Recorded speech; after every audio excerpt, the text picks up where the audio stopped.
Are all hearts clear? This is a question that one might ask in preparation to end a meeting.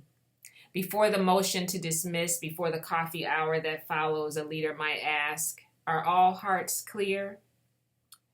After we've had the minutes approved, the financial statements accepted, we've made motions and had discussions and cast votes, after we've dispensed with the old and new business, and just before the gavel hits the table for the last time, the one charged with leading might ask, are all hearts clear? It's not a required question. It doesn't exist under Robert's Rules of Order, but it relays that despite disagreements, difference, deference, we care about the hearts of one another. This morning, I submit the question to you in advance of the organized agenda. This morning, I ask you, are all hearts clear? Hearts heavy with the reality that all is not well. There is a racial pandemic within a viral pandemic in our land. There is a show of force, proposed domination by the highest ranking person in our country against the very people who are dying from COVID-19, from police brutality, from air that is unfit to breathe. Racial violence in all of its forms, our hearts cannot be clear. They can barely function. But let us bring these broken hearts to the altar. I bring the heart of a mother and daughter, of a wife and a pastor to the altar. I bring the heart of a Black woman raising 2 Black daughters and a Black son to the altar. I bring the hearts of Ahmaud Arbery, Breonna Taylor, and George Floyd to the altar, those who now rest with the ancestors. And I bring the hearts of all who have suffered under a spirit of white supremacy. I bring to the altar all who have unconsciously or consciously benefited from white supremacy.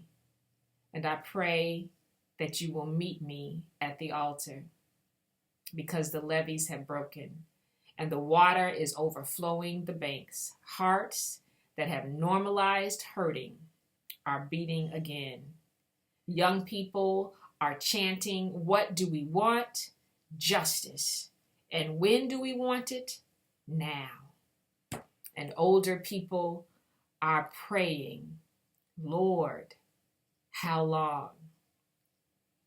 And I sense that God is doing a new thing, that the God who hears the cries of God's people, the God who separates waters that we might walk over on dry land, the God who scatters our enemies and swallows them up, the God who provides streams of water from a rock to a previously oppressed people might just be doing a new thing.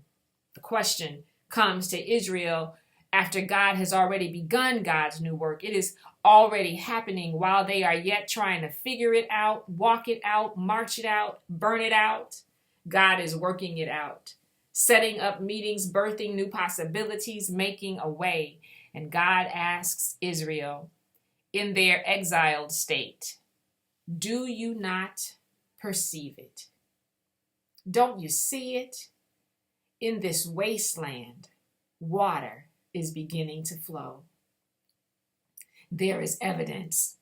The crowds of protesters are different. The conversation of journalists is different. The crowds are more diverse. The journalists are asking more pointed and relevant questions. All races and creeds are standing shoulder to shoulder under threat of a devastating virus to proclaim that in fact, Black lives matter.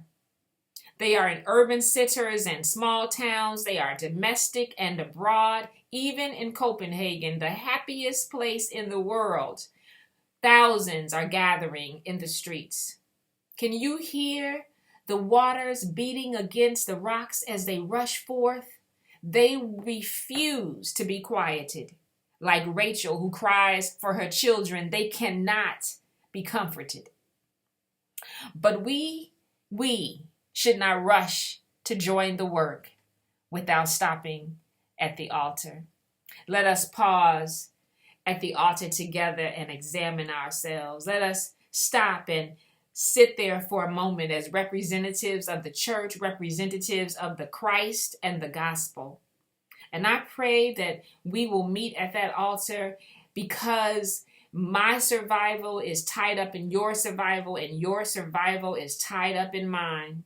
I pray that we come to the altar with authenticity and courage, that we can go to God together for direction, for guidance, for clarity, for provision, for protection, that we will submit ourselves to God as partners in this work, that we will genuinely ask God to eradicate racism from the souls of America.